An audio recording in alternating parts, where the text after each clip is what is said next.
Mga kababayan, pasabog na balita. Isang blind item muna tayo ha. Sino itong veteranong politiko na tila panic mode ngayon?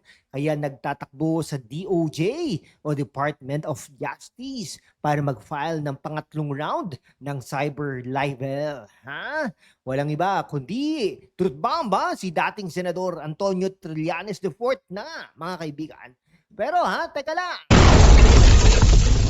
Ang idinadamay ngayon ang mga powerhouse sa Senado ang ating mga legal geniuses. Walang iba kundi sila Senador Rodante Marcoleta at dating Senate President Senador Alan Peter Cayetano. Kesyo daw nagkontsabahan daw ang dalawa at nag-conspire sa isang official na Blue Ribbon hearing.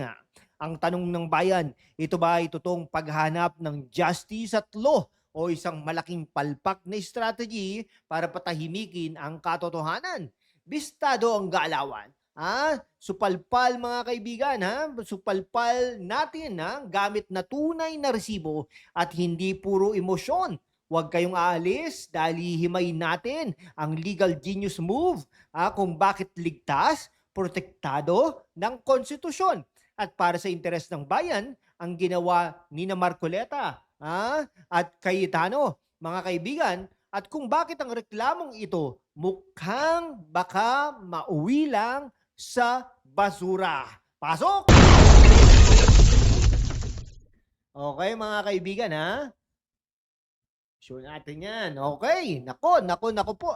Okay mga kaibigan para sa ating mga kababayan, lalo na ang mga OFWs na nagpapadala ng bilyong dolyar ng remittance para sa kabuhayan ng pamilya at sa mga taxpayers natin, bakit natin kailangan pakialaman itong away politika ito? Simple lang, dahil ang usapin dito ay sovereignty, batas, at kung saan napupunta ang pondo at interes ng bansa. Gusto nating malaman kung may nagaganap ba talagang lutuan o sabwatan sa likod. Sabi ni Trillanes sa kanyang 27-page petition, barefaced lies daw at mapanira ang mga pahayag ukol sa pagtanggap ng milyong piso para daw i-bribe ang mga prosecutor ng International Criminal Court o ICC. Pero teka muna, bakit kapag ang Senado ang nag-iimbestiga sa ilalim ng kanilang legislative oversight at power of inquiry, biglang tinatawag na unauthorized at unofficial? Isang malaking sampal ba ito sa institusyon ng Senado na pinagkakatiwala ng taong bayan? Let's check the facts, mga kaibigan. Ngayon mga kaibigan, bago natin ilatag ang mga dokumento at resibo, mga kababayan, sa mundo kung saan ang kasinungalingan ay nangingibabaw, ang katotohanan ang unang sinisikil. Pero kasama kayo, magpapatuloy tayo sa laban, walang takot, walang kinikilingan, at laging handa para sa bayan. Sumali na sa aking YouTube channel membership sa #WalkWithLan at tulungan natin ang channel na maabot ang 100,000 subscribers.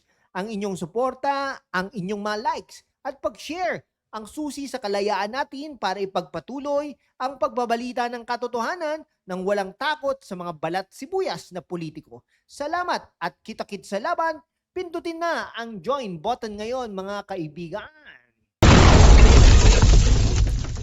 Okay grabe iano nga lang natin. Wait lang po Sandali lang. Okay. Ngayon ligtas po talaga sila, no? Iyaano ko lang po, wait lang po. Okay Ayun po yung yung balita na si Trillanes ay dinimanda sila Cayetano at Marcoleta sa Department of Justice. Ayan kitang-kita si Trillanes nanunumpa. Ay talagang lawsuits po ito Talagang grabe pati po yung mga 18 na self-proclaimed Marines, dating Marines po at saka bodyguard at saka bagmen na rin, mga kaibigan Okay? So yan, okay, maraming salamat.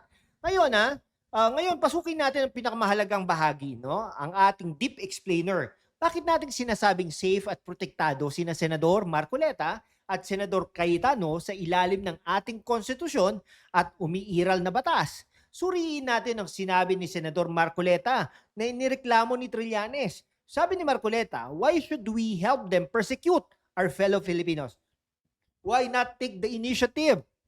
Their own expense, their own sacrifice. Sabi ni Trillanes, insinuasyon daw ito na siya ay traitorous o nagkanulo sa soberenya ng bansa kapalit ng bribe money, no? Pero teka, hello, konting sulyap lamang naman sa basic constitutional law. So pakita po natin mga kaibigan, ha?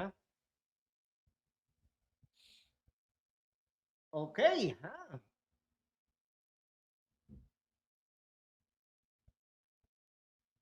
Okay, ha? Mga kaibigan, tignan nyo, ha? Okay? May immunity po mga lawmakers. Okay? Immunity from arrest of minor offenses while Congress is in session. And absolute parliamentary immunity from liability for any speech or debate delivered in Congress or its committees. Maliwanag po yan, no? And then, this provision protects legislators from being questioned or held liable in any other venue for statements made in Congress or its committees, ensuring the freedom to perform parliamentary duties. Kasi po, ang tinutukoy po kasi ni Trillanes ay hindi po legal yung nangyaring Blue Ribbon Committee. Kasi nga po, walang mga staff, etc. Walang nagpasumpa. Ang nagpasumpa po doon ay si Senate President Alan Peter Cayetano. At the time, sila pa po yung majority. Kasi yung 12 ay wala po. Hindi po yun. Illegal po yun.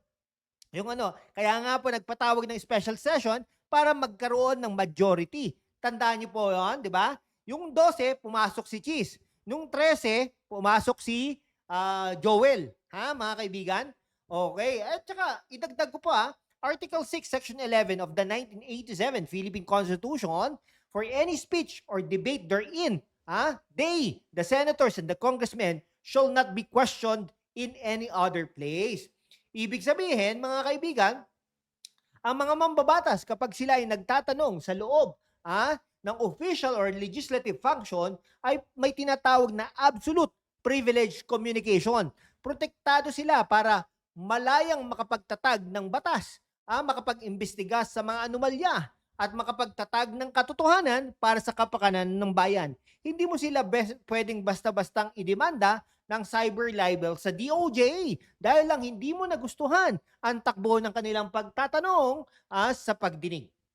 Pangalawa, anong tinatawag na elemento ng cyber libel sa ilalim ng RA 10175, Cybercrime Prevention Act at ng Revised Penal Code? Kailangan may actual malice.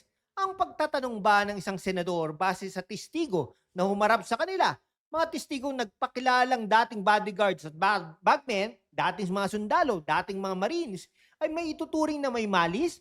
O iyan ay pagganap lamang sa kanilang tungkulin na alamin kung saan napupunta ang bilyong-bilyong pondo? At kung may nagaganap bang krimen sa ating bansa?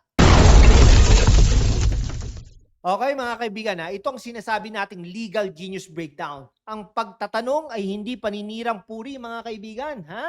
Okay? Tanggalin ko nga muna pong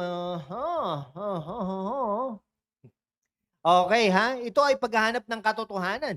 Kaya kung mapapansin ninyo, ang mga katagang binitawan ni Cayetano at Marcoleta ay couched in patriotic sentiments and legalese statements.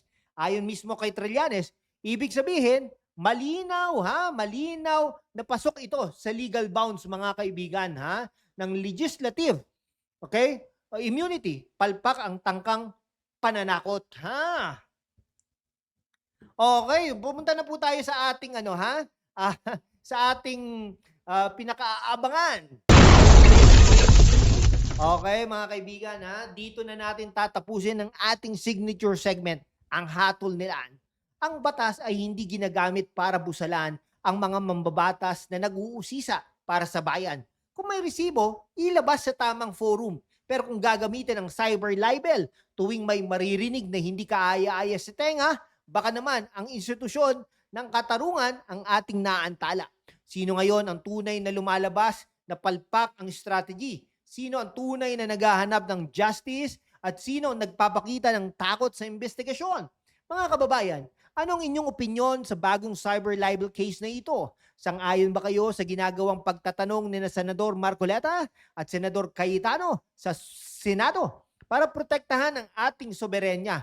o sa tingin ninyo ay may punto si dating Senador Trillanes? I-comment ang inyong mga salubin sa ibaba. Mag-react, magdiskurso dahil ang boses ninyo ang lakas ng bansang ito. Huwag kalimutang mag-like, mag-share at mag-subscribe para tuloy-tuloy ang ating pagbiyak sa katotohanan. Ako po si Lan, ang inyong kaagapay sa katotohanan dito sa #WalkWithLan. Maraming salamat at mabuhay po ang Pilipinas.